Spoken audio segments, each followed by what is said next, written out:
శాఖ ప్రతి కుటుంబానికి సొంత ఇల్లు ఉండటం వారి ఆత్మ గౌరవానికి చిహ్నం. దీనిని గుర్తించి ప్రభుత్వం ఇందిరమ్మ ఇల్లు అనే పవిత్రమైన ఒక బృహత్తర కార్యక్రమాన్ని ప్రారంభించింది. దీనికోసం పేద కుటుంబాలకు వారి సొంత స్థలాల్లో ఇళ్ల నిర్మాణం కోసం లబ్ధిదారులకి ఒక్కొక్క ఇంటికి 5 లక్షల రూపాయలు ఆర్థిక సహాయం అందిస్తున్నాము. ఈ పథకం కింద ప్రభుత్వం 4,50,000 ఇళ్లను మంజూరు చేసింది. ప్రతి అసెంబ్లీ నియోజకవర్గంలో అర్హత కలిగిన అన్ని వర్గాల వారికి ఈ ఇళ్లు కేటాయించబడతాయి. గిరిజన జనాభా ఉన్న ప్రాంతాలకు ప్రత్యేక ప్రాధాన్యత ఇస్తూ ప్రతి నియోజకవర్గానికి అదనంగా 1000 ఇళ్లు కేటాయించాం. ఈ పథకానికి 22,500 కోట్లు ఖర్చు అవుతుంది. ఇప్పటి వరకు 5,073,84,00,000 ఖర్చు చేశాం. ఈ బడ్జెట్లో గృహ నిర్మాణ శాఖకు 7,430 కోట్ల రూపాయలు ప్రతిపాదిస్తున్నాం. ఐటీ రంగంలో మనం సాధిస్తున్న అభివృద్ధి దేశానికే తలమానికంగా మారిందనటంలో సందేహం లేదు. రాష్ట్రంలో 1,500 కంటే ఎక్కువ ఐటీఈఎస్ కంపెనీలు ఉన్నాయి. తెలంగాణ ప్రభుత్వం ఐటీ రంగంలో వృద్ధిని సాధించడానికి, పెట్టుబడులు ఆకర్షించడానికి, ఉపాధి కల్పన కోసం 1వ, 2వ ఐసిటి విధానాలను ప్రారంభించింది. వీటితో పాటు ఎలక్ట్రానిక్స్ పాలసీ, ఇమేజ్ పాలసీ వంటి వాటిని కూడా ప్రభుత్వం తీసుకువస్తుంది.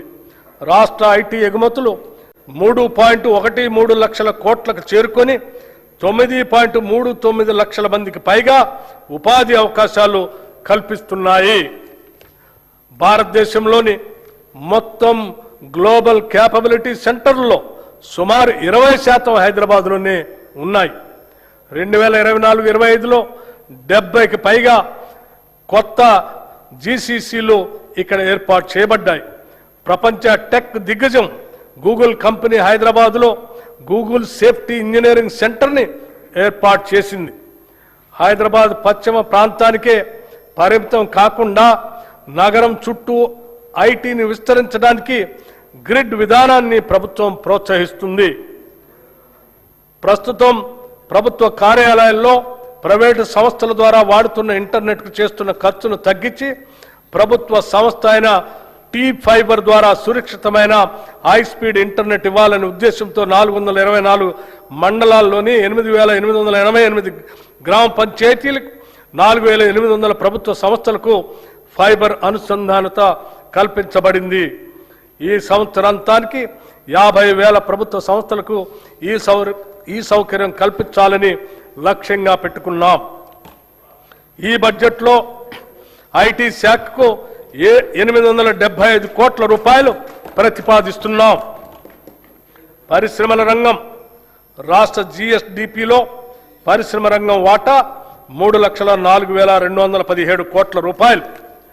తెలంగాణ రాష్ట్రం పరిశ్రమలకు ఇస్తున్న ప్రాధాన్యతను గుర్తించి ప్రపంచంలోనే వివిధ కంపెనీలు పేరొందిన సంస్థలు తెలంగాణలో పెట్టుబడులు పెట్టడానికి తరలి వచ్చాయి. వివిధ పరిశ్రమలతో రాష్ట్ర ప్రభుత్వం చేసుకున్న ఎంఓయూలు అమలు పర్యవేక్షణకు ప్రభుత్వం ప్రత్యేకంగా స్పీడ్ విభాగాన్ని ఏర్పాటు చేసి దానిని రాష్ట్ర ప్రధాన కార్యదర్శి ఆధ్వర్యంలో నిర్వహిస్తుంది.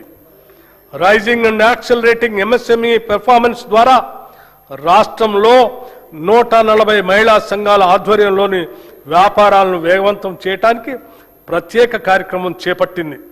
33 జిల్లాల్లో మారుమూలన ఉన్న మహిళలను కూడా చేరుకునేటట్లుగా ప్రీ ఇంక్యుబేషన్ కార్యక్రమం చేపట్టాం. దివ్యాంగులు, ట్రాన్స్జెండర్లు, మైనారిటీలు, ఆదివాసీలు వంటి వర్గాలకు చెందిన మహిళా వ్యాపారులకు ప్రత్యేకంగా ఇంక్యుబేషన్ గ్రౌండ్ స్థాయి ఎంఎస్ఎంఈలకు ప్రాధాన్యత ఇస్తున్నాం. తెలంగాణ పశ్చిమ ప్రాంతం, ముఖ్యంగా కొడంగల్ పరిసర ప్రాంతంలో రాబోయే సంవత్సరాల్లో ప్రధాన పారిశ్రామిక కేంద్రంగా అభివృద్ధి చెందనుంది. ఈ నేపథ్యంలో రాబోయే రేడియల్ రోడ్ 2 సమీపంలో భారీ పారిశ్రామిక పార్కుల కోసం ప్రభుత్వం భూములను సమీకరించేందుకు ప్రణాళికలు రూపొందించింది. దీనితో పాటు కొడంగల్ మల్టీపర్పస్ ఇండస్ట్రియల్ పార్క్ని కూడా అభివృద్ధి చేస్తాం.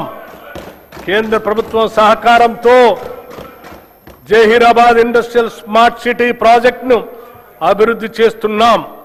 ఇది 3,245 ఎకరాల విస్తీర్ణంలో జాతీయ పారిశ్రామిక కారిడార్ అభివృద్ధి కార్యక్రమంలో భాగంగా అమలవుతుంది.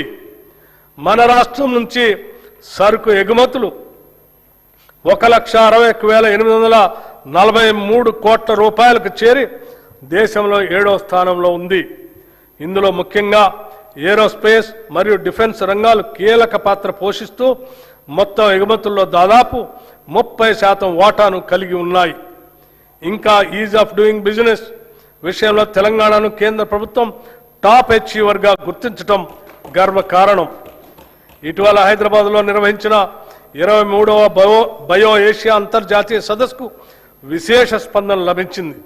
ఈ సదస్సులో 1,700 కోట్ల రూపాయల పెట్టుబడులు పెట్టడానికి పెట్టుబడిదారులు ఆసక్తి వ్యక్తపరిచారు. వి హబ్ ద్వారా రాష్ట్రంలోని 33 జిల్లాల్లో 700కు పైగా మహిళా వ్యాపారవేత్తలకు మద్దతు ఇస్తూ వారి సమగ్ర అభివృద్ధికి దోహదపడుతున్నాం. ఈ బడ్జెట్లో పరిశ్రమల శాఖకు 3,490 కోట్ల రూపాయలు ప్రతిపాదిస్తున్నాం. మన తెలంగాణ రాష్ట్రంలో హ్యాండ్లూమ్ మరియు పవర్లూమ్ రంగాలు దేశంలోనే ప్రత్యేక స్థానాన్ని సంపాదించాయి. పోచంపల్లి, ఇక్కత్, గద్వాల్, నారాయణపేట్, సిద్దిపేట, గొల్లభామ చీరలు, వరంగల్ దుప్పట్లు, హ్యాండ్లూమ్ ఉత్పత్తులు మన సంస్కృతి సంప్రదాయ వైభవాన్ని ప్రతిబింబిస్తున్నాయి. కార్యక్రమం ద్వారా మహిళలకు కోటి చీరలకు ఉచితంగా చీరల పంపిణీ చేస్తున్నాం. 1,70,000 ఇప్పటికే చీరలు అందజేశాం. మిగిలిన చీరలు అతి త్వరలో అందజేయటం జరుగుతుంది. గతంలో మాదిరి కాకుండా రాష్ట్రంలోని ఆడపడుచులు ఈ వస్త్రాల నాణ్యతపై సంతృప్తి వ్యక్తం చేశారు.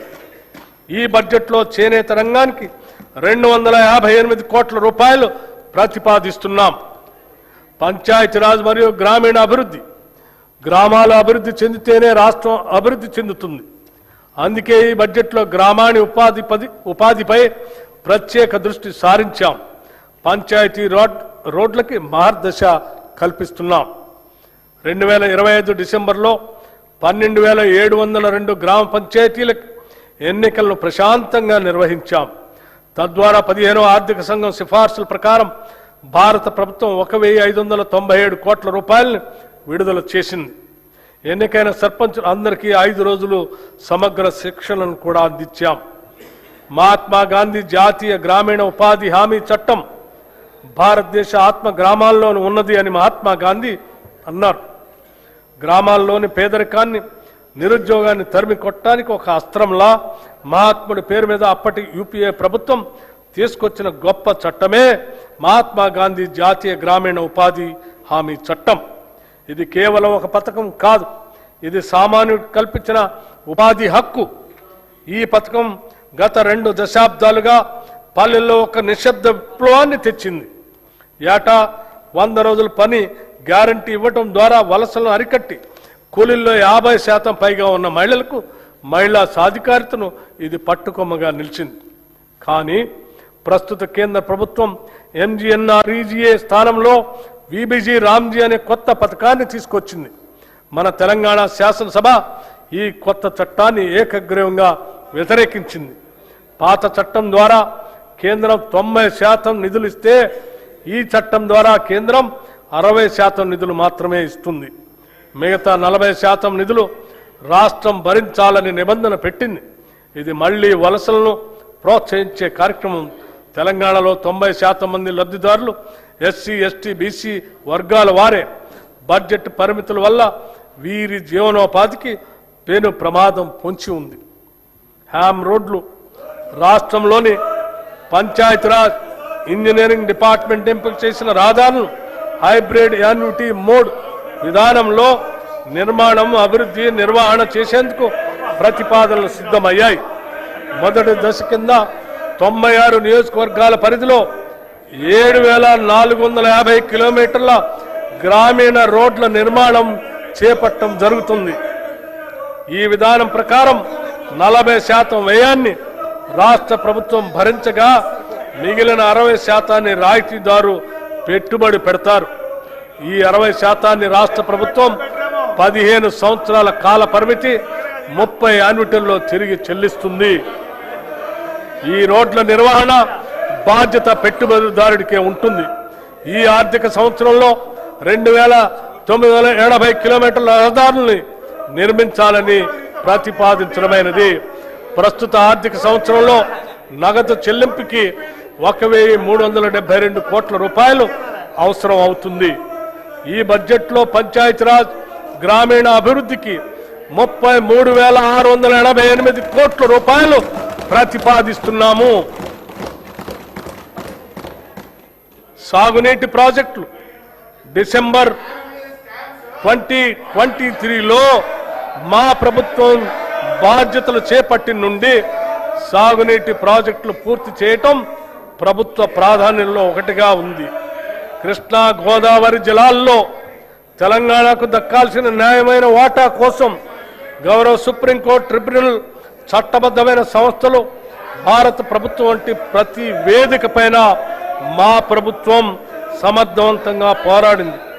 మా ప్రభుత్వానికి గతంలో పెండింగ్లో ఉన్న అనేక ప్రాజెక్టులు వారసత్వంగా వచ్చాయి.